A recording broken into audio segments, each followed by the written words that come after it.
Bonjour, mesdames, messieurs. Simon Brière, votre stratège de marché principal d'RJO Canada. On regarde la progression des semis aux États-Unis. Dans le maïs, il a quand même récupéré une bonne partie du retard.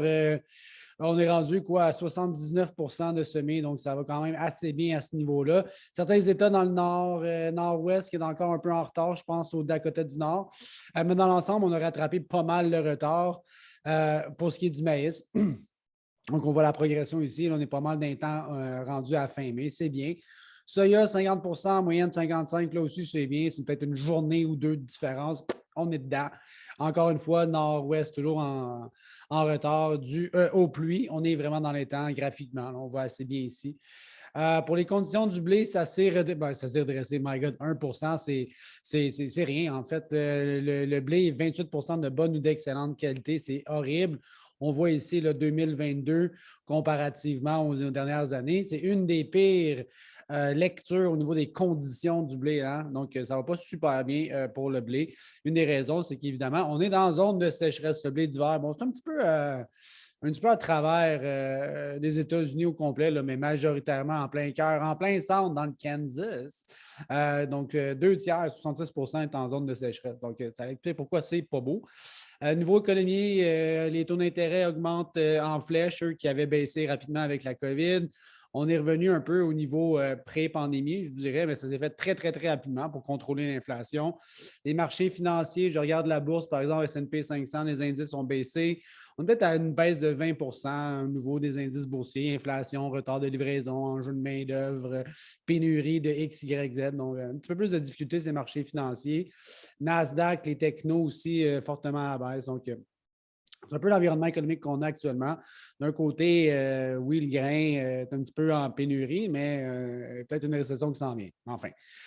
Exportation ce matin, blé, c'était même des annulations. Donc, à ce prix-là, on voit que la demande se met à baisser. C'était une très faible semaine d'exportation. On voit aussi même, c'est une très faible année d'exportation. On voit que, là, on parle de pénurie de blé, puis finalement, l'exportation américaine, elle est poète. Donc, peut-être que c'est trop cher à ces prix-là. On verra. Dans le maïs aussi, c'était une des pires semaines d'exportation. Même sur la nouvelle récolte, c'était très, très faible. Donc, un peu décevant l'exportation. On est même en dessous des moyennes de 5 ans pour l'exportation de maïs. C'est normal, quand le prix augmente, la demande diminue. Donc, moi, je pense que c'est un peu normal tout ça. On voit que ça ralentit cette demande-là. Au niveau du soya, c'est encore très fort, mais bon, c'est une semaine relativement faible au niveau de l'exportation. Nouvelle récolte, quasiment un demi-million de tonnes. Unknown, je ne vois pas la Chine, mais les unknown, souvent, c'est la Chine. Donc, exportation dans le CA, c'est moins pire. Dans le port, ça a été une bonne semaine, 36 000 tonnes. C'est une hausse par rapport aux dernières semaines. Mexique, Canada, Chine, ça va bien quand même. Bon, l'exportation, elle est sans tambour ni trompette pour le port. Météo, encore une fois, beaucoup de pluie dans les États du Nord-Ouest. Ça va ralentir les semis au Manitoba. Ça ne va pas super bien. Mouille. Donc ça va peut-être avoir 1 ou 2 millions d'acres, peut-être plus. On se pose des questions. Qu'est-ce qu'ils font s'ils ne mettent pas du maïs, du soya? Sûrement, oui, sûrement. On verra. Donc, ces régions-là ici, un petit peu plus en difficulté.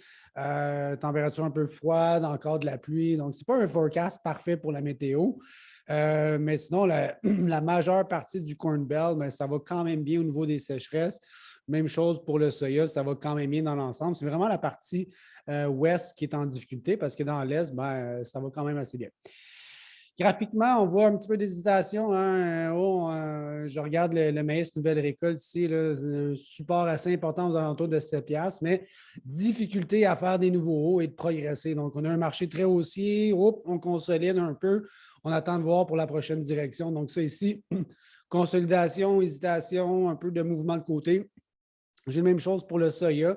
Quoique le range est assez large, entre 15,38 puis 14. Donc, j'ai quasiment 1,5 piastre de range entre les hauts et les bas, mais ça semble être assez bien défini comme fourchette de prix. Peut-être un peu d'indice, peut-être un peu d'indice baissier si on est dans le haut de cette braquette-là, mais enfin. Et pour le blé nouvelle récolte, évidemment, beaucoup de volatilité avec le climat de guerre Ukraine-Russie. Tendance un peu haussière. J'ai une formation en triangle ici, avec peut-être un support aux alentours de 11 piastres. pour essayer d'anticiper un rebond. Sinon, ben, si les prix cassent, ben, on a une petite analyse technique ici. On est proche d'avoir un signal. Je regarde mes moyens mobiles, peut-être un signal de vente. MACD aussi, signal de vente. Mais mon support, très important ici, ça, il faut que ça tienne. Alors voilà pour aujourd'hui. On se reparle bientôt. Bye!